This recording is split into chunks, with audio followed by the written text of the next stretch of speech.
Hello and welcome to this week's edition of the Good 5 Cent Cigar Newscast. I'm Sadie Brandt. Thank you so much for joining us.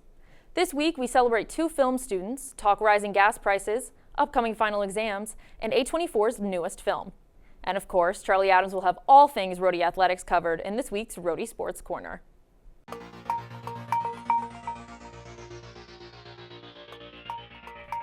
For our top story, the Wrigley Eddy Film Award is given to a student who has performed with exceptional dedication and contributed to film media in ways that go above and beyond their work in the classroom. This year's recipients are Audrey, Collins, and Dean.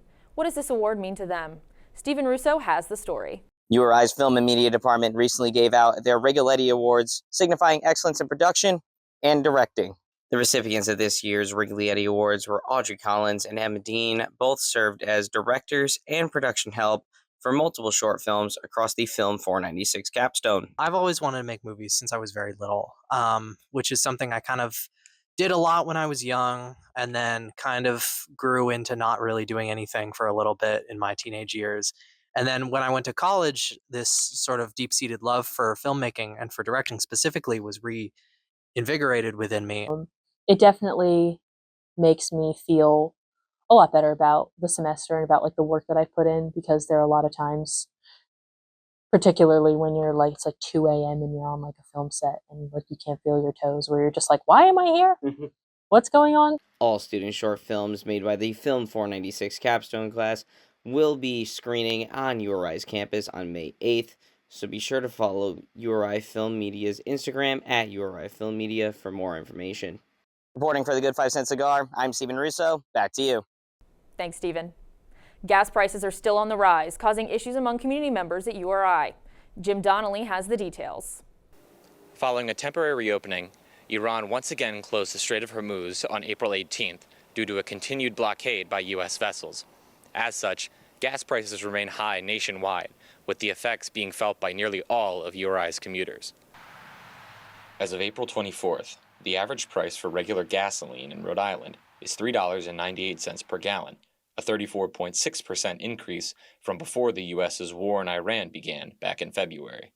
In Washington County, the prices are even higher, at roughly $4.03 per gallon. While rising gas prices are a global issue, the effects can be seen here at URI primarily through local commuters.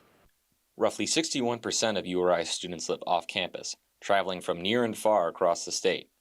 I would be filling up my gas maybe 3 times, 3 days it will last me. So like every third day I would have to fill up. It takes $80 sometimes to fill up my gas, and that's at Costco where it's like $3.99.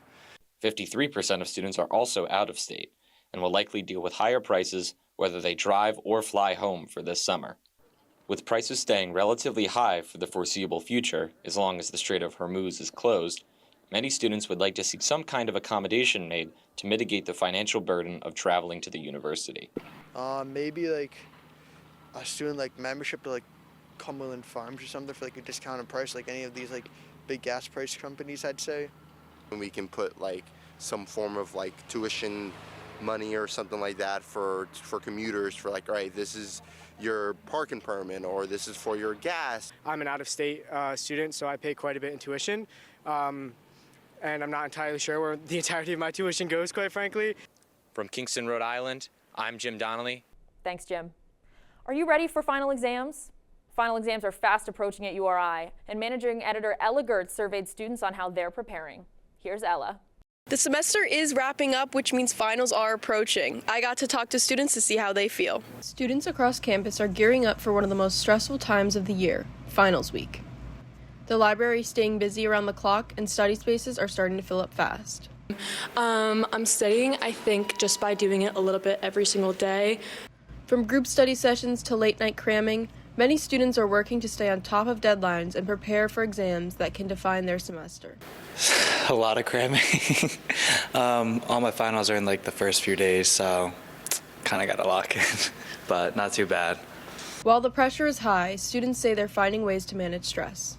I'm feeling pretty good, aside from taking some mental health time. With graduation just around the corner for some and summer break in sight for others, it's a final push to the finish line here at URI. I'm Ella Gerdts, back to you. Thanks, Ella. The month of April welcomed new hit movies to the theater. One of those movies is The Drama, starring Zendaya and Robert Pattinson. Paige Handley has the scoop on what you need to know about this explosive hit. Here's Paige.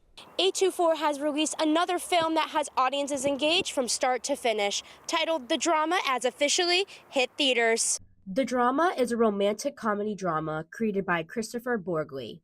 The film centers around bookstore clerk Emma Harwood, played by Zendaya, and museum director Charlie Thompson, played by Robert Pattinson. Together, they are an engaged couple, and their wedding day is right around the corner.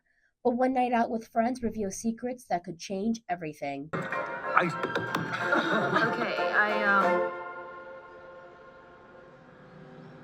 you serious?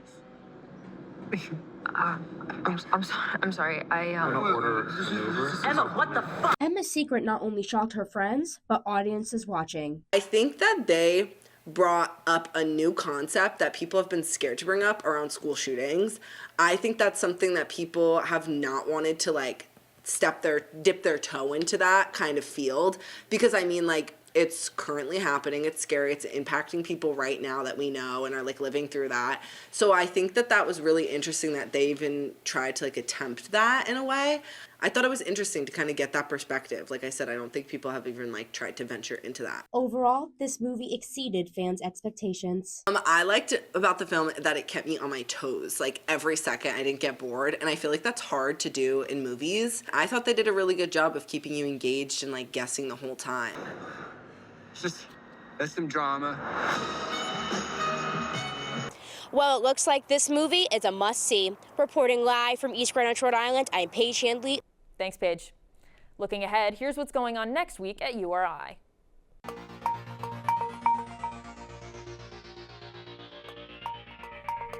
Yesterday was the last day of classes.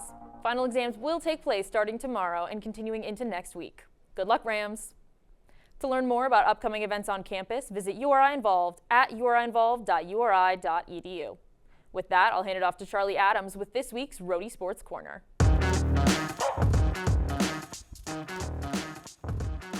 Thanks, Sadie. Welcome back to the Rhody Sports Corner, your place for all the latest updates across URI athletics. I'm Charlie Adams. The football team played its annual spring game on Saturday. The defense started with a 24-point lead and held up across 4 quarters of action to take a 24-14 win. Here's Gerard Villemenay from Narragansett High School with the story. With the spring game finally in the books, the University of Rhode Island's Rams football team will be ready to tackle on the 2026 football season. After an offensive versus defensive battle throughout the game, the defense came out on top 24-14. Following the game, Rhode Island head coach Jim Fleming says he was pleased with his team's performance throughout the spring. Yeah, I'm pleased with what I've seen this spring. Obviously, with Devin's situation and then being able to get a good look at those 2 other quarterbacks, really 3. Ben Roden did a great job today, but letting those guys get the reps, I think, was a great advantage. One returning defensive player, third-year linebacker Moses Muse, was also happy with the way the team performed and talked about his time around new teammates. The spring is going well. A whole lot of competition, new faces, obviously, so just getting accustomed to my new teammates and everything like that. But, man, we're flying around and we're having a whole lot of fun doing it. Fourth-year defensive lineman Case Mankins says he loves working with fellow returners like Muse and third-year linebacker Rohan Davey. I love it. Fired up, we got great leaders like Ro Davey, Mo Muse. Just fired up group. We're hungry. We want more. Mankins also mentions how comfortable he is with the 2 backers. Oh yeah, especially, just like the guys I just mentioned, Ro Davey, Mo Muse, those guys are just veteran linebackers. I trust them. Whatever they call, I'm doing it. As the regular season approaches, Coach Fleming says he's still focusing on the team's depth chart. I feel like our position groups at the starting level is good. I think, you're always concerned about depth. I think we're a little thin at the inside linebackers and, probably maybe 1 down or so on the defensive line. So we've got to be able to, continue to look. We got a couple of scholarships left. We'll look for portal there. Reporting from Narragansett High School, my name is Gerard Villemenay with the Rhody Sports Corner. Back to you. Thanks, Gerard. As for some other scores and results around campus this week. Men's track and field took on a pair of meets with the distance medley team finishing 9th in a program record time of 9:44.14 at the Penn Relays. At the CCSU Blue Devil Invite, Cooper Mitchell placed first in the 400-meter hurdles with a time of 54.32 seconds. Women's track and field sent throwers to compete at the Stonehill Skyhawk Invitational on Saturday, as Rhode Island had 3 of the top 10 finishers in the shot put, including Alyssa Yankee, who won the event.